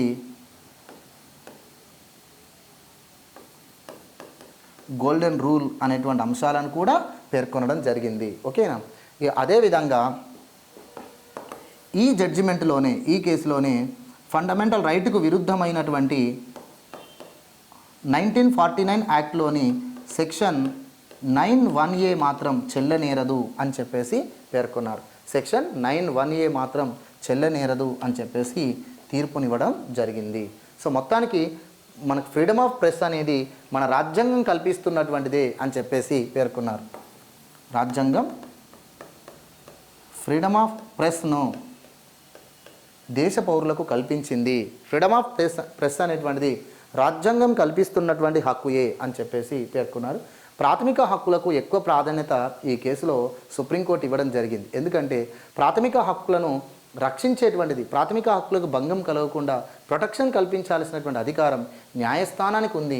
అందులో 32 ఆర్టికల్ ప్రకారం సుప్రీంకోర్టుకు ఉంది. కాబట్టి సుప్రీంకోర్టు ఈ కేసులో ప్రాథమిక హక్కుల రక్షణ కోసం అనేక ఆదేశాలు జారీ చేస్తూ ప్రభుత్వానికి రాజ్య భద్రత, ప్రజాశాంతి అని చెప్పేసి పరిమితులు విధించే అధికారం కలిగి ఉన్నప్పటికీ ఆ అధికారం అనేటువంటిది దురుద్దేశపూర్వకంగా ఉండకూడదు. మరియు పత్రికలను ప్రచురించకుండా చేసేటువంటి ఏ చర్య కూడా రాజ్యాంగబద్ధమైనటువంటి చర్య కాదు. రాజ్యాంగం కల్పిస్తున్నటువంటి పత్రికా స్వేచ్ఛను హరించి వేయడం ప్రజాస్వామ్యానికి అర్థం లేదు. సో ప్రజాస్వామ్యంలోనే పత్రికా స్వేచ్ఛ చాలా కీలకమైనది. పత్రికా స్వేచ్ఛను నిలువరిస్తూ ప్రభుత్వం చేసిన ఏ చర్య అయినా అప్రజాస్వామికమైన చర్యనే అవుతుంది అని చెప్పేసి పత్రికా స్వేచ్ఛకు కూడా ఇక్కడ ప్రాధాన్యత కల్పించింది. మరియు ప్రభుత్వం కూడా చట్టాలు చేయొచ్చు, కానీ ఆ చట్టాల ద్వారా ఇచ్చేటువంటి పరిమితులు అనేటువంటివి, ఆ చట్టాల ద్వారా ఇచ్చేటువంటి పరిమితులను రాజ్యాంగమును బేస్ చేసుకొని సుప్రీంకోర్టు న్యాయ సమీక్ష చేయొచ్చు అని చెప్పేసి అన్నారు. అయితే ఈ కేసు తర్వాత మరొక కేసు కూడా ఇక్కడ వచ్చింది. దాన్ని మనం బ్రిజ్భూషణ్ అని చెప్పేసి అంటారు. Brij Bhushan versus state of Madras అనేటువంటి మరొక కేసు అనేటువంటిది కూడా మనం Brij Bhushan versus state of Punjab అనేటువంటి మరొక కేసు కూడా ఉంది. సో ఇది ఈస్ట్ పంజాబ్ చేసినటువంటి ఒక చట్టంలోని నిబంధనలను వ్యతిరేకిస్తూ ఈ కేసు అనేటువంటి బ్రిజ్భూషణ్ కేసు అనేటువంటిది నమోదు కావడం జరిగింది. సో అందులో కూడా మనకు ఇదే రకమైనటువంటి జడ్జిమెంట్ అనేటువంటిది వస్తుంది. సో ప్రభుత్వం చేసేటువంటి చర్యలు అనేటువంటివి పౌరుల యొక్క హక్కులకు భంగం కలగకుండా ఉండాలి. పౌరుల యొక్క రాజ్యాంగం కల్పించినటువంటి పౌరుల స్వేచ్ఛా స్వాతంత్ర్యాలకు భంగం కలిగించేటువంటి ఏ చర్యలను ప్రభుత్వం చేయడానికి వీల్లేదు. ప్రభుత్వం దేశ రక్షణ, ప్రజాశాంతి, ప్రజా భద్రత బాధ్యతను కలిగి ఉంది, కానీ ఆ బాధ్యతను కాపాడుతూ ఉండాలి. కానీ దురుద్దేశపూర్వకంగా రాజ్యాంగం కల్పించినటువంటి స్వేచ్ఛా స్వాతంత్ర్యాలను పరిమితులు చేయడం కానీ, రాజ్యాంగం కల్పించిన పౌరుల స్వేచ్ఛా స్వాతంత్ర్యాలకు నష్టం కలిగించే విధంగా కానీ చట్టాలు చేయడానికి వీల్లేదు, మరియు ఉత్తర్వులు జారీ చేయడానికి వీల్లేదు అని చెప్పేసి అన్నారు. సో ఈ రకంగా చేసిన తర్వాత ఇంకో కేసు కూడా చంపకం దొరైరాజన్ అనేటువంటి కేసు కూడా సుప్రీంకోర్టు వద్దకు వచ్చింది. సో సుప్రీంకోర్టు వద్దకు అది state of Madras state government reservation కల్పించడాన్ని సవాలు చేస్తూ చంపకం దొరైరాజన్ అనేటువంటి మెడికల్ విద్యార్థిని సుప్రీంకోర్టులో కేసు వేయడం జరిగింది. అలా సుప్రీంకోర్టులో కేసు వేసినప్పుడు సుప్రీంకోర్టు కూడా రిజర్వేషన్ కల్పించడం అనేటువంటిది రాజ్యాంగంలో 15వ ఆర్టికల్కు విరుద్ధమైనటువంటిది. సో రిజర్వేషన్స్ అనేవి రాజ్యాంగ విరుద్ధమైనటువంటివి. రిజర్వేషన్ ద్వారా సమానత్వం సాధించాలని, వెనుకబడిన వర్గాలకు న్యాయం చేయాలని ప్రభుత్వం యొక్క చర్య సమంజసమైనదే కావచ్చు, కానీ ఆ చర్య రాజ్యాంగంలో హక్కులకు విరుద్ధంగా ఉంది కాబట్టి అది చెల్లనేరదు అని చెప్పేసి ఇచ్చారు. అంటే రాజ్యాంగంలో ప్రాథమిక హక్కులకు మాత్రమే ప్రాధాన్యత ఇచ్చారు. ప్రభుత్వం యొక్క విధానాలు, ప్రభుత్వం యొక్క విధులకు మాత్రం ఇక్కడ ప్రాధాన్యత చాలా తక్కువగా న్యాయస్థానం ఇచ్చింది అని చెప్పుకోవచ్చు. ఎందుకంటే ప్రాథమిక హక్కులను కాపాడాల్సిన బాధ్యత సుప్రీంకోర్టుది కాబట్టి, ప్రాథమిక హక్కులకు భంగం కలగకుండా ప్రభుత్వ చర్యలు ఉండకుండా చూడాల్సినటువంటి అధికారం సుప్రీంకోర్టుది కాబట్టి, సుప్రీంకోర్టు రాజ్యాంగం కల్పించినటువంటి ప్రాథమిక హక్కులకే ప్రాధాన్యత ఇస్తూ ప్రభుత్వం యొక్క ఏ చర్య అయినా కూడా, ప్రభుత్వం యొక్క ఏ విధానమైనా కూడా, ప్రభుత్వం చేసిన ఏ చట్టమైనా కూడా హక్కులకు భంగం కలిగించకుండా ఉండాల్సిందే అని చెప్పేసి కరాఖండిగా చెప్పేశారు. అయితే రాజ్యాంగంలో హక్కులకు ఎలాంటి పరిమితులు లేకపోవడం, రాజ్యాంగంలో పౌరుల యొక్క హక్కులకే అధిక ప్రాధాన్యత ఉండడం వల్ల ప్రభుత్వానికి అనేక సంక్షేమ విధానాలు చేయడానికి ఒక ఆటంకంగా మారింది. ముఖ్యంగా భూ సంస్కరణ చట్టాలు కావచ్చు, తర్వాత రిజర్వేషన్ చట్టాలు కావచ్చు, తర్వాత ప్రభుత్వాన్ని సవాలు చేసే విధంగా, దేశ రక్షణకు భంగం కలిగించే విధంగా, మరియు విదేశాంగ విధానాలను భంగం కలిగించే విధంగా, దేశానికి ఇతర దేశాలతో స్నేహ సంబంధాలకు విఘాతం కలిగించే విధంగా పౌరుల యొక్క స్వేచ్ఛా స్వాతంత్ర్యాలు ఉండడం కరెక్ట్ కాదు, పౌరుల యొక్క పత్రికా స్వేచ్ఛ అనేది ఉండడం కరెక్ట్ కాదు అని చెప్పేసి దీనిపైన అనేక పరిమితులు విధించే అధికారం ప్రభుత్వానికి రాజ్యాంగం ప్రకారం కల్పించాలి అంటే ఈ కేసులో సుప్రీంకోర్టు ఇచ్చిన జడ్జిమెంట్ను బేస్ చేసుకొని రాజ్యాంగానికి ఒక సవరణ చేయడం జరిగింది. ఆ సవరణే మొదటి రాజ్యాంగ సవరణ చట్టం. 1951లో మొదటి రాజ్యాంగ సవరణ చట్టాన్ని రాజ్యాంగ సభ భారత రాజ్యాంగానికి చేసింది. దాని ప్రకారం రాజ్యాంగంలో ఒక క్లాజ్ అనేది చేరింది. 19th ఆర్టికల్కు క్లాజ్ 2 అనేటువంటిది చేరింది. అంటే ఇప్పుడు మనకు Ramesh Thapar versus state of Madras case, Brijbhushan versus state of Punjab case, అదేవిధంగా Brijbhushan versus state of Delhi అంటారండి, Brijbhushan versus state of Delhi case, అదేవిధంగా Champakam Dorairajan versus state of Madras case. ఈ 3 కేసులలో సుప్రీంకోర్టు పౌరుల యొక్క ప్రాథమిక హక్కులకు ప్రాధాన్యత కల్పిస్తూ ప్రాథమిక హక్కులకు భంగం కలిగించే విధంగా ప్రభుత్వానికి ఎలాంటి చర్యలు తీసుకునే అధికారం లేదని, అది రాజ్యాంగ విరుద్ధమైన చర్యలే అవుతాయని సుప్రీంకోర్టు తీర్పునివ్వడంతో సుప్రీంకోర్టు ఇచ్చినటువంటి ఆ తీర్పును ప్రభావితం చేస్తూ 1951లో మొదటి రాజ్యాంగ సవరణ చట్టమును తీసుకురావడం జరిగింది. 1951 సంవత్సరంలో మొదటి రాజ్యాంగ సవరణ చట్టమును రాజ్యాంగ సభ చేసింది. వాస్తవానికి భారత రాజ్యాంగంలో 368వ ఆర్టికల్ ప్రకారం రాజ్యాంగాన్ని సవరించే అధికారం పార్లమెంటుది. అయితే ఆనాడు పార్లమెంట్ అనేది ఏర్పడలేదు కాబట్టి రాజ్యాంగ సభనే తాత్కాలిక పార్లమెంటుగా కొనసాగింది. కాబట్టి భారత రాజ్యాంగంలో 19వ ఆర్టికల్ అయిన స్వేచ్ఛా స్వాతంత్ర్యాలకు కొన్ని పరిమితులు విధించేటువంటి అధికారం, రీజనబుల్ రిస్ట్రిక్షన్స్ విధించే అధికారం ప్రభుత్వానికి ఉండాలి అనే ఉద్దేశంతో మొదటి రాజ్యాంగ సవరణ చట్టం ద్వారా కొన్ని క్లాజులు చేర్చారు. అదేవిధంగా భూ సంస్కరణ చట్టాలు అమలు కాకుండా ఆస్తి హక్కు, ఆస్తి స్వేచ్ఛ అనేటువంటిది భంగం కలిగిస్తుంది. కాబట్టి వాటిపైన పరిమితులు విధించే విధంగా భూ సంస్కరణ చట్టాలకు రక్షణ కల్పించడం కోసం ఈ మొదటి రాజ్యాంగ సవరణ ద్వారా మరికొన్ని ఆర్టికల్స్ అనేవి చేర్చబడ్డాయి, మరికొన్ని క్లాజులు అనేవి చేర్చబడినాయి. అదేవిధంగా రిజర్వేషన్కి సంబంధించినటువంటి చర్యలు కూడా, రిజర్వేషన్కి సంబంధించింది కూడా రాజ్యాంగంలోని హక్కులకు విరుద్ధము అని సుప్రీంకోర్టు జడ్జిమెంట్ ఇవ్వడంతో రిజర్వేషన్ను రాజ్యాంగబద్ధం చేయడం కోసం రాజ్యాంగంలో ప్రాథమిక హక్కులలో కొన్ని క్లాజులు తీసుకురావడం జరిగింది. అర్థమవుతుందా? మొత్తానికి రమేష్ తాఫర్ కేసుతో పాటుగా మనకు బ్రిజ్భూషణ్ కేసు ఇక్కడ. బ్రిజ్భూషణ్ అనేటువంటి వ్యక్తి ఒక ఆర్గనైజర్ అనేటువంటి ఒక పత్రికను పబ్లిష్ చేస్తున్నటువంటి పబ్లిషర్ అండి. బ్రిజ్భూషణ్కి సంబంధించినటువంటి ఆర్గనైజర్ పత్రికను ప్రచురణ కాకుండా గవర్నమెంట్ తీసుకున్నటువంటి చర్యను వ్యతిరేకిస్తూ బ్రిజ్భూషణ్ సుప్రీంకోర్టులో కేసు వేయడం జరిగింది. ఇక్కడ బ్రిజ్భూషణ్ కేసులో కూడా పత్రికల పైన ప్రభుత్వం చర్యలు అనేవి రాజ్యాంగ విరుద్ధమైనవి, పత్రికలను ప్రచురణ కాకుండా ఆపడం రాజ్యాంగం కల్పించిన స్వేచ్ఛా స్వాతంత్ర్యాలకు, పత్రికా స్వేచ్ఛా స్వాతంత్ర్యంకు భంగం కలిగించినట్టే అని చెప్పి సుప్రీంకోర్టు తీర్పునివ్వడం. అదేవిధంగా ఇది మొదటి కేసుగా భావించుకుంటే ఇది రెండో కేసు. అదేవిధంగా చంపకం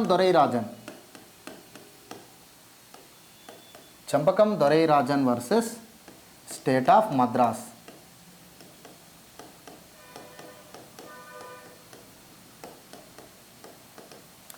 ఈ కేసులన్నింటిలో కూడా సుప్రీంకోర్టు ప్రాథమిక హక్కులకు ప్రాధాన్యత ఇస్తూ ప్రభుత్వానికి ప్రాథమిక హక్కులను భంగం కలిగించే ఏ చర్యలు తీసుకునే అధికారం లేదని, ప్రాథమిక హక్కులపై పరిమితులు విధించే అధికారం లేదని, ప్రాథమిక హక్కులపై కార్యనిర్వాహకం ద్వారా పరిమితులు విధించే అధికారం లేదు. పార్లమెంట్ చట్టం ద్వారా విధించవచ్చు, కానీ ప్రభుత్వం యొక్క కార్యనిర్వాహక చర్యల ద్వారా రాజ్యాంగం కల్పించిన ప్రాథమిక హక్కులపై పరిమితులు విధించే అధికారం, ప్రాథమిక హక్కులకు భంగం కలిగించే అధికారం లేదు అని సుప్రీంకోర్టు చెప్పడంతో సుప్రీంకోర్టు ఇచ్చినటువంటి ఆ తీర్పును, సుప్రీంకోర్టు ఈ 3 కేసులలో ఇచ్చినటువంటి జడ్జిమెంట్ను ప్రభావితం చేస్తూ ఈ మొదటి రాజ్యాంగ సవరణ చట్టం చేశారు. ఈ మొదటి రాజ్యాంగ సవరణ చట్టం ద్వారా ఫస్ట్ వన్ 19 క్లాజ్ 1A అనేటువంటి ఆర్టికల్కు విరుద్ధంగా పత్రికా స్వేచ్ఛలపై ప్రభుత్వం పరిమితులు విధిస్తుంది. ప్రభుత్వం పత్రికలను ప్రచురణ కాకుండా, పత్రికలను ప్రచురించకుండా నిలిపివేయడం అనేది ఈ 19 క్లాజ్ 1A అనే ఆర్టికల్ ప్రకారం విరుద్ధమైనది, రాజ్యాంగ విరుద్ధమైనది అని రమేష్ తాఫర్ కేసులో మరియు బ్రిజ్భూషణ్ కేసులో సుప్రీంకోర్టు చెప్పింది. కాబట్టి సుప్రీంకోర్టు చెప్పినటువంటి ఆ జడ్జిమెంట్ను ప్రభావితం చేస్తూ ఈ ఆర్టికల్కే 19 క్లాజ్ 2 అనేటువంటి క్లాజును తీసుకొచ్చారు. 19 క్లాజ్ 2 ప్రకారము security of the state, public order లేదా పబ్లిక్ సేఫ్టీ, తర్వాత ఫ్రెండ్లీ రిలేషన్షిప్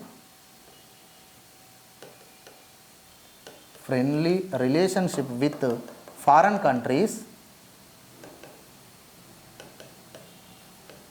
కంట్రీస్ అని చెప్పి ఈ 3 నిబంధనలు మొదటి రాజ్యాంగ సవరణ ద్వారా 19 క్లాజ్ 2 అనేటువంటి ఆర్టికల్ను తీసుకొచ్చి క్లాజ్ 2 అనే దాన్ని చేరుస్తూ ఈ 3 అంశాలను దీనిలో పేర్కొన్నారు.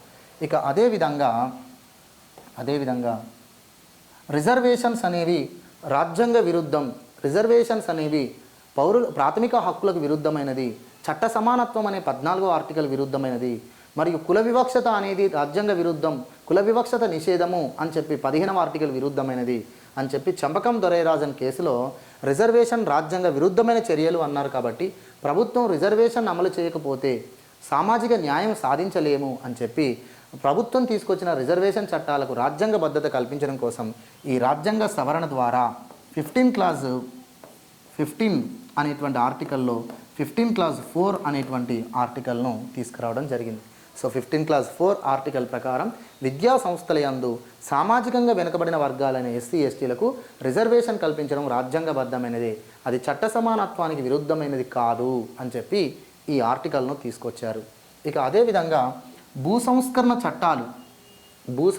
చట్టాలు అనేవి రాజ్యాంగ విరుద్ధమైనటువంటివి అని చెప్పేసి మనకు పేర్కొన్నారు కదా. సో భూ సంస్కరణ చట్టాలు Kameshwari Singh versus state of Bihar అనేటువంటి కేసులో బీహార్ రాష్ట్ర ప్రభుత్వం తీసుకొచ్చిన భూ సంస్కరణ చట్టము జమీందారీ వ్యవస్థ రద్దు చట్టం అనేది రాజ్యాంగ విరుద్ధమైనది. రాజ్యాంగంలో వ్యక్తికి ఆస్తి హక్కు అనేది కల్పించబడింది, వ్యక్తికి ఆస్తిని సంపాదించుకునే స్వేచ్ఛను కల్పించబడింది. కాబట్టి వాటికి భంగం కలిగే విధంగా ప్రభుత్వం చేసిన చట్టాలు చెల్లనేరవు అని చెప్పి Kameshwari Singh versus state of Bihar కేసులో సుప్రీంకోర్టు జడ్జిమెంట్ ఇచ్చింది. ఇది కూడా 1950లోనే Kameshwari Singh versus state of Bihar. So అందుకే Kameshwari Singh versus state of Bihar కేసులో జమీందారీ వ్యవస్థ రద్దు చట్టాలు కానీ భూ సంస్కరణ చట్టాలు కానీ రాజ్యాంగంలోని 19 క్లాజ్ 1Fకు మరియు 31 అనేటువంటి ఆర్టికల్కు భంగం కలిగిస్తున్నాయి. కాబట్టి ఆ చట్టాలు చెల్లనేరవు అని సుప్రీంకోర్టు ఇచ్చిన తీర్పును ప్రభావితం చేయడం కోసం సో 31 అనేటువంటి ఆర్టికల్కే 31 క్లాజ్ ఏ అని 31 క్లాజ్ బి అని 2 క్లాజులు తీసుకురావడం జరిగింది. 2 క్లాజులను ఈ మొదటి రాజ్యాంగ సవరణ చట్టం ద్వారా చేర్చారు. అర్థమవుతుందా? So Kameshwari Singh versus state of Bihar కేసులో జమీందారీ వ్యవస్థ రద్దు చట్టం, భూ సంస్కరణ చట్టాలు, బీహార్ రాష్ట్ర ప్రభుత్వం చేసినటువంటి భూ సంస్కరణ చట్టాలు అనేటువంటివి, భూ గరిష్ట పరిమితి చట్టాలు అనేటువంటివి రాజ్యాంగ విరుద్ధమైన చర్యలు అని సుప్రీంకోర్టు తీర్పు చెప్పడంతో సుప్రీంకోర్టు ఇచ్చినటువంటి తీర్పును ప్రభావితం చేయడం కోసం, భూ సంస్కరణ చట్టాలకు రాజ్యాంగ రక్షణ కల్పించడం కోసం ఈ క్లాజులను 31 అనేటువంటి ఆర్టికల్కు ఈ 2 క్లాజులను చేర్చడం జరిగింది. సో దీని ప్రకారమే మనకు 9th షెడ్యూల్ అనేది కూడా రాజ్యాంగంలో తీసుకొచ్చి సో అలా ప్రభుత్వానికి ప్రజా సంక్షేమం దృష్ట్యా ఏ చట్టమైనా చేసే అధికారం కలిగి ఉంది. ఆ చట్టానికి రాజ్యాంగ రక్షణ ఉంటుంది. ఆ చట్టాలను రాజ్యాంగంలోని హక్కులకు విరుద్ధంగా ఉన్నాయని వాటిని కొట్టివేసే అధికారం న్యాయస్థానాలకు లేదు అని చెప్పేసి న్యాయ సంరక్షణ కల్పించడం కోసం 9th షెడ్యూల్ను ఈ మొదటి రాజ్యాంగ సవరణ ద్వారా తీసుకొచ్చారు. సో ఇదండి ఫైనల్గా మనకు Ramesh Thapar versus state of Madras 1950 కేసులో భాగంగా ఈ వివరణ మొత్తం కూడా అభ్యర్థులు మీరు తెలుసుకొని ఉండాలి. చూసారా? అంటే సుప్రీంకోర్టు ఇచ్చినటువంటి ఒక జడ్జిమెంటు రాజ్యాంగ సవరణ అనేటువంటి దానికి దారితీస్తుంది. రాజ్యాంగాన్ని సవరిస్తూ ప్రభుత్వం చేసినటువంటి కొన్ని సవరణ చట్టాలను వ్యతిరేకిస్తూ సుప్రీంకోర్టులో పిటిషన్ వేయబడుతున్నాయి, సుప్రీంకోర్టు జడ్జిమెంట్స్ ఉంటున్నాయి. అంటే రాజ్యాంగ సవరణ చట్టాలను కూడా సుప్రీంకోర్టు జడ్జిమెంట్ ద్వారా మనం తెలుసుకోవచ్చు. కాబట్టి ఫైనల్గా ఈరోజు మనకి exam trend Supreme Court landmark judgements అనేవి ఎగ్జామ్ ట్రెండ్ అనేటువంటిది కొనసాగుతుంది. సుప్రీంకోర్టు యొక్క జడ్జిమెంట్స్ను ఉన్నట్టుగా అంటే సింపుల్గా చదువుకుంటే కుదరదు. పత్రికా స్వేచ్ఛ అనేది రాజ్యాంగం కల్పించినటువంటి స్వేచ్ఛనే. 19 క్లాజ్ 1Aలో భాగంగా రాజ్యాంగం పత్రికా స్వేచ్ఛ భారత పౌరులకు కల్పించింది అని Ramesh Thapar versus state of Madras కేసులో పేర్కొంది అని చెప్తే సరిపోదు. మనకు దాని యొక్క పూర్తి వివరణ అనేటువంటిది కూడా మనకు తెలిసి ఉండాలి. సో ఇలాంటి ల్యాండ్ మార్క్ జడ్జ్మెంట్స్ గురించి మనం ప్రీవియస్ ఎగ్జామ్స్ను బేస్ చేసుకొని ఇప్పుడు సివిల్స్ లాంటి గ్రూప్ 1 లాంటి ఎగ్జామ్లో అడుగుతున్నటువంటి క్వశ్చన్స్ని బేస్ చేసుకొని ముఖ్యమైనటువంటి ల్యాండ్ మార్క్ జడ్జ్మెంట్స్ అన్నిటిని కూడా మీకు నేను తెలియజేస్తాను. ఓకేనా? సో ఇది మనకు ఒక supreme court Ramesh Thapar versus state of Madras case. So ఇలాంటి ఎన్నో ల్యాండ్ మార్క్ జడ్జ్మెంట్స్ కేసుగా సుప్రీంకోర్టు కేసెస్ ఎన్నో ఉన్నాయి. వాటన్నిటి గురించి కూడా మనం తెలుసుకుంటాం. 1950 నుంచి మొదలుకొని 2020 వరకు కీలకమైనటువంటి సుప్రీంకోర్టు జడ్జిమెంట్స్ అన్నిటిని గురించి కూడా మనం తెలుసుకుంటాము. Okay, thank you, all the best.